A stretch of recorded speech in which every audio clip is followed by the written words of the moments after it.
Дякую. Слідуючо я попрошу пана Mark Freiman, президент Конгресу євреїв Канади. Now, are you going to be speaking in Ukrainian? Прошу, слово.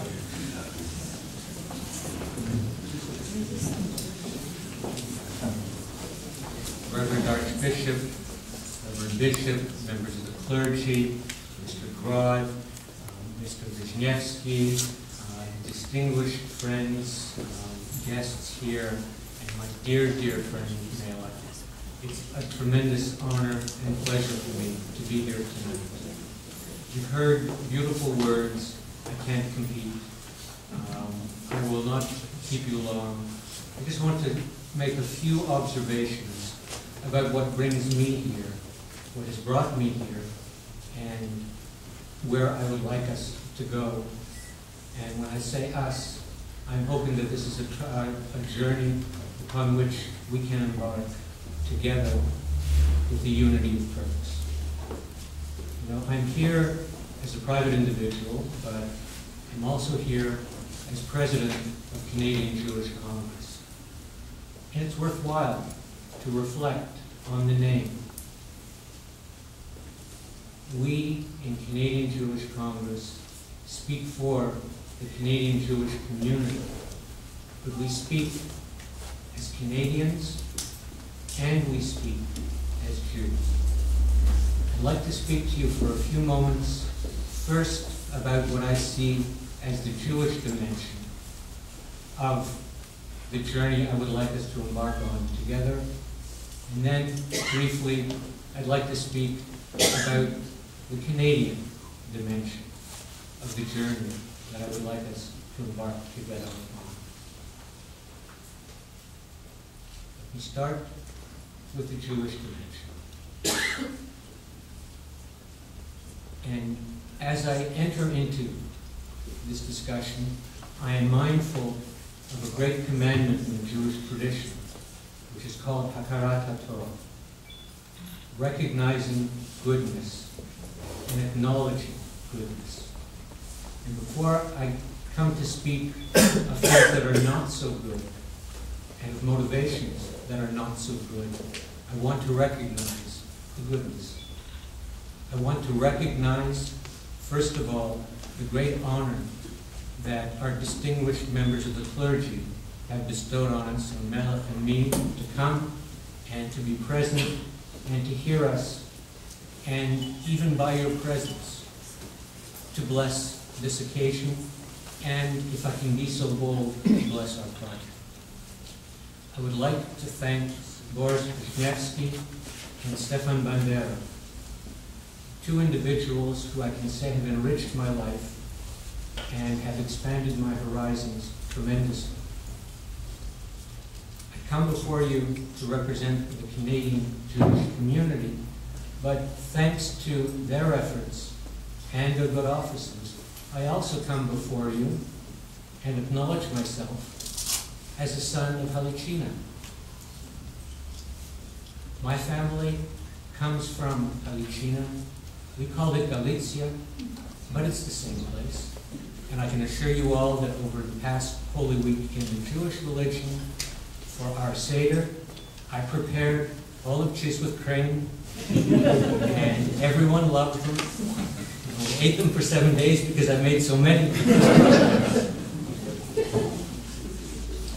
But it's only since I've traveled to Ukraine, and especially my last trip with Borys and Stefan, that I begin to understand Halicina and begin to understand Ukraine as a place that was home for my people, that was home for my family, that was home for the culture that we developed side by side with members of the community that's represented here.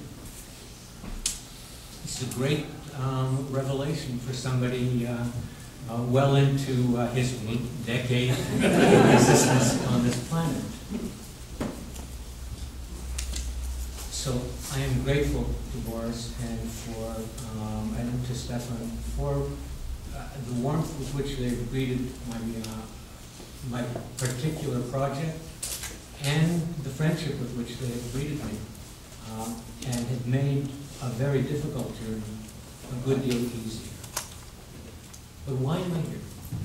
Why is it that I butt my head against a seemingly immovable bureaucracy, confront what Borys has rightly called a Gordian knot, and try to move what appears to be immovable? In the Bible, the very first chapter, we read the story of Cain and Abel. And at a crucial moment, God addresses Cain, and he says, "The voice of your brother's blood calls to me in heaven from the earth." I'm here because, for my family, the voice of my family's blood, and that of their neighbors, and that of their neighbors' neighbors, that of their parents, that of their children, that of the old people, and that of the infants, now calls to us from the earth up to heaven. And I could not remain silent in the face of so poignant a call. You've heard Borys describe the situation in Zambia, the two mass graves that lie unrecognized, not properly memorialized, with the challenge of symbolism that is not part of the Jewish religion, planted in the middle of the cemetery, and not in a small way. The symbols we're talking about are 10 meters high each, and they dominate the scenery from every direction. To my mind, justice and the voice of my family's blood calls out not for revenge, nothing evil.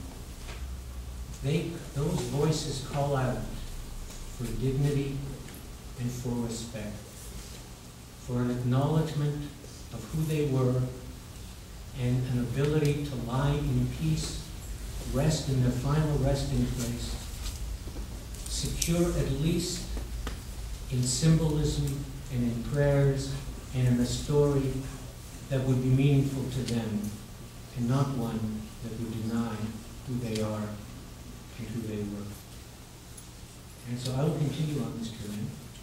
I will continue to try to move people's hearts, and where possible their minds, to come to a respectful, tactful, and sensitive resolution of a difficult problem, so that we can memorialize them, and so that finally they can rest in some semblance of peace. That's the Jewish side. Now let me talk about the Canadians.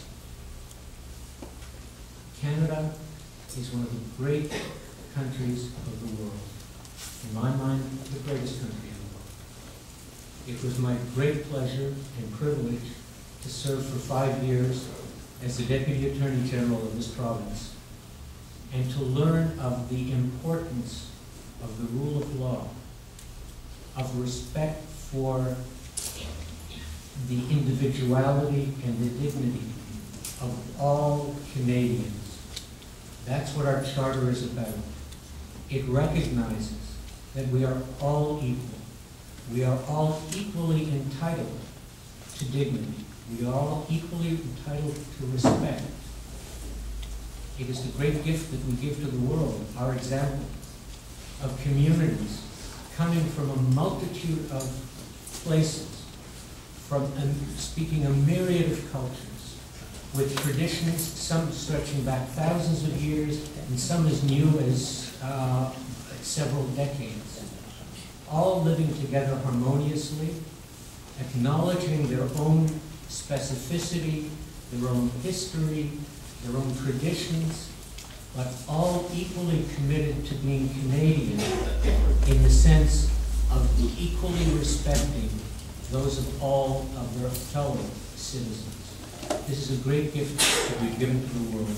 This is a great example that we've given to the world, and one that we can often take for granted. it is my view that as Canadians of Ukrainian heritage, as Canadians of Jewish heritage, as individuals who have an origin and a root in Halichina, we have an obligation, a duty, and a privilege to vindicate charter rights, to vindicate a sense of tolerance, of understanding, of equality, and of working together to a common goal.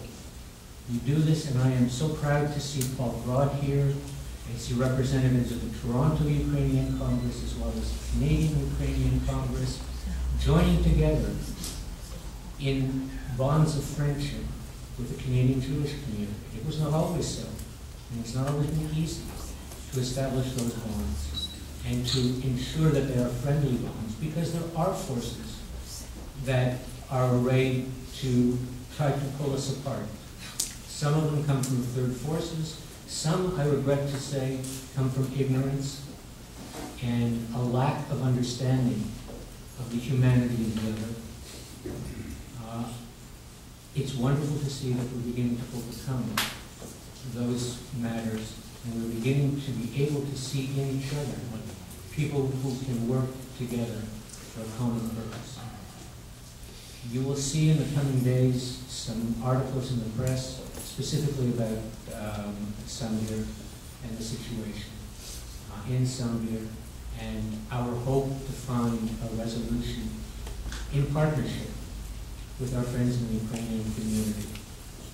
I stand here before you today to ask you to join in this endeavor, not just about Sambir, although Sambir is where my DNA cries out to me, but throughout Western Ukraine, where there are, as Meylakh says, countless monuments and places of heritage of the Jewish people that ought to be part of the patrimony of Ukraine, and that ought to be preserved and rehabilitated with pride as part of a glorious history that now lie under threat, that are forgotten, that are vandalized, that are expropriated, that are exploited, and then are used to divide communities apart from each other. We have to find a way to overcome all these forces, to try to work together, and to promote. We will never restore the Jewish community in Ukraine. There are remnants, and we will preserve those with all our might, but we will never restore what once was. But from a Canadian point of view, it is a satisfying endeavor to promote Canadian values in honoring heritage and in reaffirming our own commitment domestically to work together in harmony, to live together in harmony, and to respect each other and each other's traditions, religion, and history. That is how we join a common cause, and invite you to join with me in furthering this endeavor. Thank you very much.